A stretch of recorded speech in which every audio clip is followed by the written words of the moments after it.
Hi guys, আবার অনেক দিন পরে ভিডিও দিচ্ছি। তো আজকে ভিডিওটা এখান থেকে শুরু করছি, রথযাত্রার ভিডিও। তো দেখতেই পাচ্ছ, আর এখানে দেখো আমি রেডি হয়ে নিচ্ছি। তো রথের মেলায় যাব বলে। তো আর এখানে বুনু দেখো, বুনুকে বললাম একটু ভিডিও করতে, আর ও কী করছে। আর এইটা ছোটোটা দেখো আমার খাটে উঠে লাফালাফি শুরু করেছে। আর এই দেখো আমার হিরোইন বুনু, দেখো নাচতে নাচতে সব মেলায় যাচ্ছি। মানে মা, দিদি, ভাই সবাই আগেই চলে গেছিলো। তো ওরা দুজন এসেছিলো বাড়িতে, কারণ আমি রেডি হয়ে যাব, তো সেই জন্য। আর এখানে দেখো এত গরম, সবাই হাত পাখা দিয়ে হাওয়া করছে আর পুতুল নাচ দেখছে। তো আমাদের এখানে 3 নম্বরে তো পুতুল নাচ হচ্ছিলো, তো আমরা সেখানেই গেছিলাম একটু পুতুল নাচ দেখতে।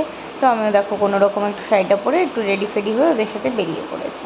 তারপরে এখানে দেখো আমরা মেলা দেখছি। তো তারপরে আমরা একটু খেয়ে নিলাম ফুচকা, তো সেই বৌদির স্পেশাল ফুচকা। তো আমরা এখানে অনেক ভিড় ছিল বলে একটু দাঁড়িয়ে নিলাম। দেন দাঁড়িয়ে নেওয়ার পরে একটু ফুচকা খেয়ে দেখো এখানে নাগরদোলনা, এইবার সেরকম নাগরদোলনা আসেনি। তো এখানে বাচ্চাদেরই খেলনা এসেছিলো অনেক, মানে আর এখানে ছিল অনেক অনেক পুতুল খেলনা, মানে বাচ্চাদের সব খেলনার জিনিস। আর এখানে ট্যাডিগুলো দেখো আমার খুব পছন্দ হয়েছিল, কারণ আমার ট্যাডি খুবই ভালো লাগে। তোমাদের সবার কেমন লাগে অবশ্যই কমেন্ট করে জানিও। তো তারপর বুনু বলছিল এইটা না, এইটা ভালো, দেখ এইটা নেই ওইটা নেই। তো তারপর আমরা চলে গেলাম একটা হেয়ার ব্যান্ডের দোকানে। হেয়ার ব্যান্ড নিলাম দুটো হেয়ার ব্যান্ড নিলাম। নেওয়ার পরে দেখো আমরা বেরিয়ে এসেছিলাম একটু বাইরের দিকে।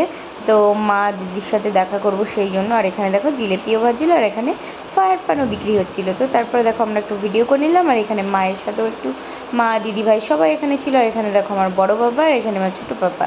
তো সবাই মিলে একটু ভিডিও করে নিলাম। আর ওরা দেখো আইসক্রিম খাচ্ছিলো, আমাকেও দিয়েছিল কিন্তু আমি খাইনি। তো আজকের ভিডিওটা এই পর্যন্তই। ভালো লাগলে লাইক, কমেন্ট, শেয়ার, সাবস্ক্রাইব করে দিও। দেখা হবে নেক্সট ভিডিওতে। টাটা।